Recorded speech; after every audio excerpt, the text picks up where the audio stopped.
Hi, morning from the Croods. We're just making a video now to show you what plans we've got for automating the poultry. At the end of the day, it's a lot to keep coming out and doing stuff. So we're going to try and make it a bit easier by automating it. We need to free up some time as well, Yeah. because of all the groundwork for the barn renovation we've got coming up. Yeah, it's a very busy time for us. Okay, so we're going to get the blue water butts, and you can buy these cups off Amazon that you drill a hole in the bottom and you slot them in. We'll put a picture of them up on the screen now, and the food just gravity feeds down as they eat it, and we're going to use the 60 litre. Yeah, I think they're 60 litre, yeah. So you should be able to get 2 sacks of food in. It just means that we have to top it up less. And I must apologise, we do have young Mr. Whirlwind helping us. Yeah, he's playing about with the turkeys because they're very messy turkeys, if you don't know. They throw their food absolutely everywhere, and this is another reason for doing it, because it gets rid of a lot of the waste that happens because of messy poultry, you know. So the waterers. The waterers, yeah. Again, with the waterers, we're going to put maybe the blue, I think you can get them in 50 litres, to gravity feed into, you can see them on Amazon. Charlotte will put a picture up now, and basically they work on gravity, and as the water goes from it, the system opens and allows it to fill. It's very much like the system plungers, you know. The duck system is going to be a different system which works on a bull cock, because obviously ducks need way more water than the small amount you get on the chicken water feeder. I'll put a picture up on the screen of that now. You can also get that on Amazon Spain. Yeah, a lot of it is just to maintain a bit more control over what's wasted and what's used for the animals. We'll obviously make videos of the systems as we put them on. And yeah, Charlotte's been researching a lot of it. I don't really have a great deal of time in the day to research these stuff. Charlotte doesn't really either, but she's a bit more on it than I am. Yeah, I find the stuff, you make it. Yeah, it seems to be the way that it goes. Yeah. Organ grinder monkey, as most men know in marriages, you know. Right, on that note, on to making the grazing boxes. So they're basically 4-inch high pieces of wood. You can make them whatever size you want. But because we don't have enough space and fences up to protect the vegetable garden, we don't get to let the birds out very much. So we want to give them a constant supply of greens within the pens. Yeah. So, most of the wood that in Portugal comes in cut lengths of 2.6 metres. So the plan is to make, because we have enough space to fit it in the chicken run, it's almost a 5 metre run of basically just a boxed frame, and you have the larger mesh on the top, which is the chicken wire basically, that is going to be the same as that, isn't it? That's stretched over the top. Yeah. You have intermediate bearers so it can take the weight of the birds. And the birds basically walk on top of the chicken wire, and the plants, usually we're going to use oats, barley, because they're fast growing. They grow up through the mesh, and it means that the birds can't scratch all the roots up, so they just consistently keep growing. I'll put a picture up on the screen of a visual of what we're talking about. Yeah, it's a much better system for them, and gives them the access to the fresh vegetation that they love. You know, it's just a shame, you know, we need to have more land. If we had more land, we could then fence off and give them more free ranging, but as it is, you have to do what you can with what you've got, you know. Yeah, we did discuss automatic doors, but we think it's better if you let them out in the morning and put them away at night. You're still getting that twice a day interaction to check on the health of the flock as well. Yeah, it's an important thing, you know. It gives us the opportunity to manage the flock as best as we can. You can see a problem quite quickly, rather than it becoming so automated that you don't really interact with the birds. And it's an important thing, you know. We need to have that, because we have a couple of problems with them, nothing major, but we have a couple of problems with the birds that if we didn't spend as much time, we wouldn't really notice, you know. Yeah, our big breeding male duck has an ingrowing feather on Yeah. the back of its head, which has created quite a lump.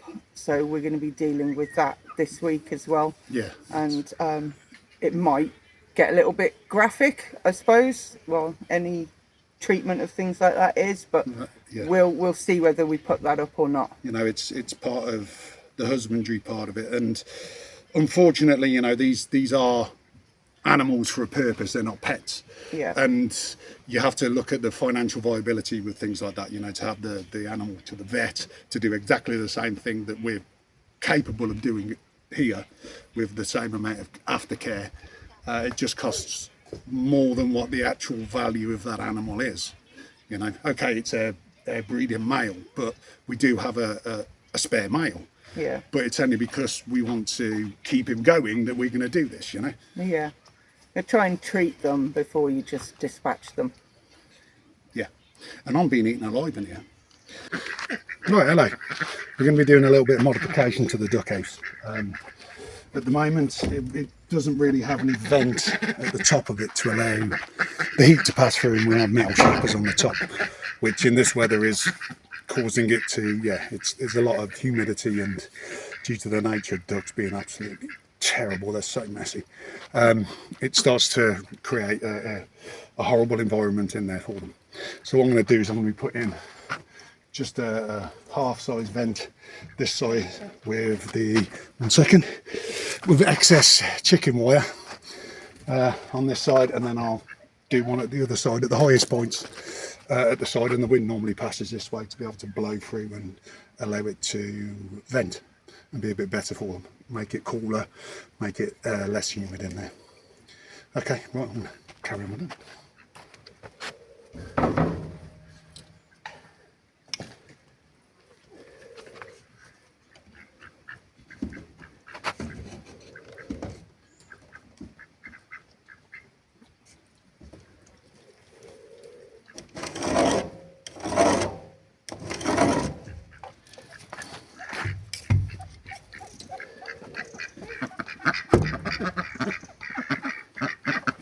It's just basically because it's OSB, you can just trim holes in it, staple the chicken wire onto it, just to then be able to give them a little bit more access to the fresh air. Something I should have done a while back, but due to how busy you are with everything else, it's like life always does, you know, it gets in the way, doesn't it? Right, let's cut this out.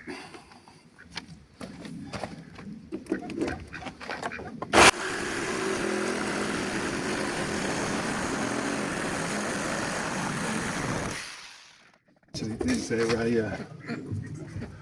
there's an upright there as well. So I might shorten this just to where the upright is to not cut through it. That'll make life a bit easier.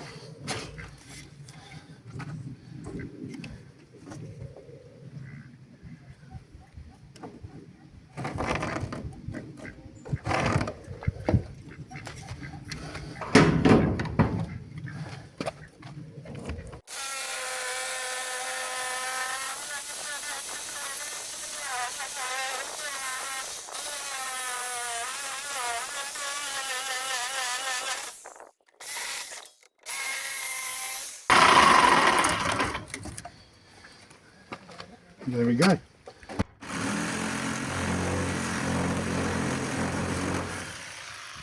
Tidy it up a little bit.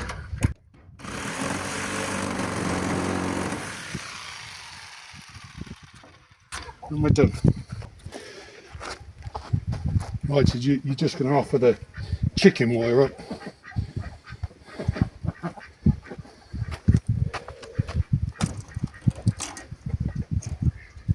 Okay.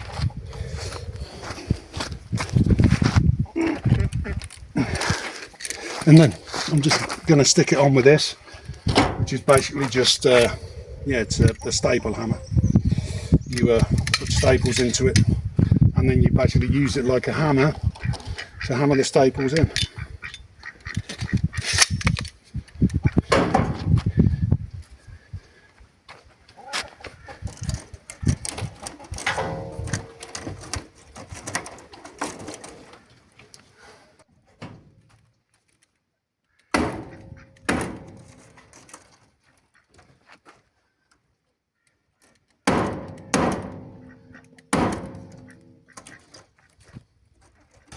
it makes, yeah, it just makes it a lot quicker and a lot easier.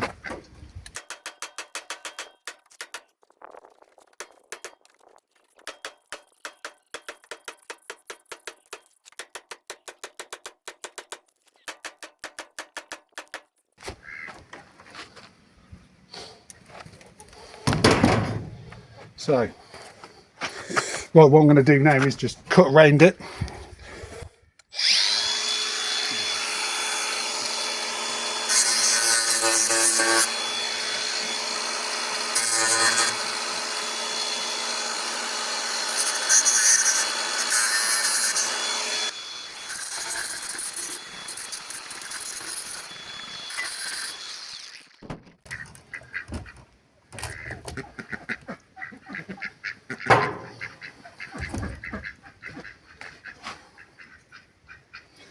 And yeah, it looks like I've got to do repair to the door. It's only a very quick handle that I put on. So.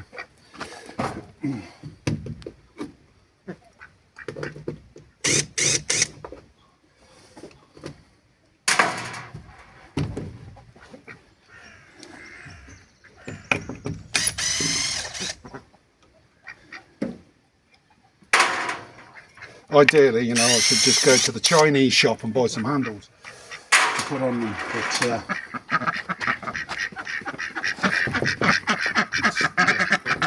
just as easy to make them out of wood. And the problem is in Portugal, the wood seems to rot very quickly.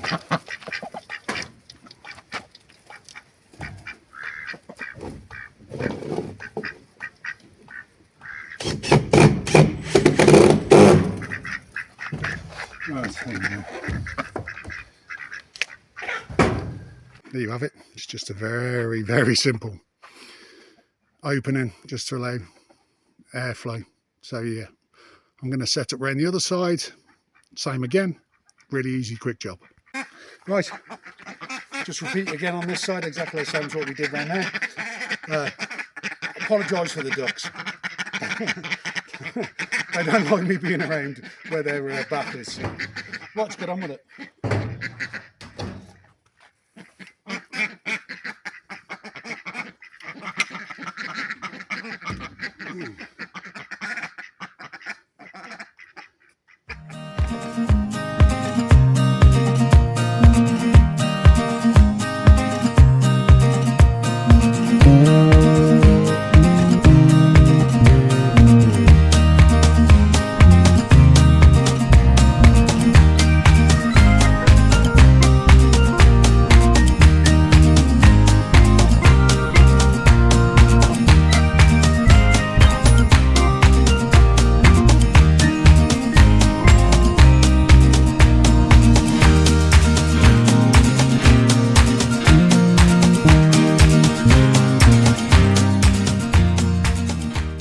Right, there we go, that's the second one done. If it took me 20 minutes to do both of them, you know, it took longer to set the tools up than it did to do it. So yeah, just hopefully get more ventilation straight the way through, give them more airflow, make it a bit more pleasant for them. We're going to have a quick look around the garden. Next week we've got to do a huge harvest. I've got a few weeks off from the market work. So now is the time to get the harvests in and get them all processed. Weeds have got totally out of hand, so first job is the brush cutting. And once I've done that, it's going to be harvesting the sweet potato patch. See if the voles have left us anything. I'm the only one that eats sweet potatoes, so as long as I get something out of them. There is some in there. So that'll be the first job. Next job is harvesting the corn. It's ready, but we're starting to get some signs of sawflies. You can see that one there. They're starting to get to the tops of the corn, so these really need to come out before those little buggers destroy everything. But these are incredible F1s, they are hybrids. I've tried the organic ones before, but the taste just isn't there. These are so sweet. We're going to make some sweet corn relish from it and get that jarred up, and the rest will go in the freezer as whole cobs. Going to carry on with the tomato canning. We've got 30 jars so far. They're just coming thick and fast, so it's sort of a weekly canning job for those. The cannellini bean crop has finished now. They're all starting to dry out, dried out really well. So we'll get all of those harvested and start making the baked beans. Going to make the Texas barbecue baked beans as well. So we'll have a cooking video coming up soon as well. A few peppers.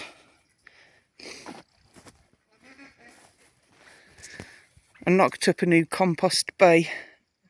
The other one's rotting down. So this is where all the new harvested stuff, tomato plants and sweet corn plants, etc., all go in there. Whacked in a few posts, cable tied some old fencing on just to keep it all in one place.